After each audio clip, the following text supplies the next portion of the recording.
mudane aadan ducaale ayaa martigeliyey kooxa ka socdo safaaradda Mareykanka iyo Coco Network oo ay hogaaminayaan US Charge Affairs Mark Dillard iyo maamulaha guud Greg Murray. wasiirka iyo wafdigani ayaa ka hadleen mowduucyo kala duwan oo ay ku jiraan heshiiska qaab dhismeedka maalgashiga ee u dhexeeya dowladda Kenya iyo Coco Networks Limited iyo sidoo kale hababka loo helo ogolaanshaha. kulanka ayaa sidoo kale diiradda lagu saaray in Coco Network ay u hoggaansamaan sharciga isbeddelka cimilada iyo xeerarka isbeddelka cimilada suuqyada kaarboonka 2024 kaasoo dejiya qaab dhismeedka mashaariicda kaarboonka. dhammaan mashaariicda kaarboonka ayaa la doonayaa inay u hoggaansamaan qaab dhismeedka sharciga ee suuqyada kaarboonka si deegaan ahaan iyo mas'uuliyad bulsho ahaanba ka saaran tahay. hadafka ugu dambeeya ayaa ah in la dhimo qiiqa hawada lagu sii daayo iyadoo la taageerayo wax ku biirinta qaran ee u go'aansan Kenya sida uu dhigayo heshiiskii Paris.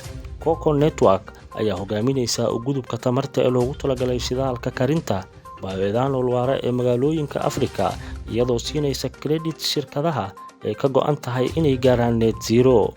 waxaa kulankani wasiirka ku helinayay Dr. Engineer Festus Ngeno, xogayaha joogtada ah ee deegaanka iyo isbeddelka cimilada Dr. Pacifica Ogola, agaasimaha isbeddelka cimilada iyo Mrs. Nyatichi Omabia oo ka socotay shirkadda NEMA.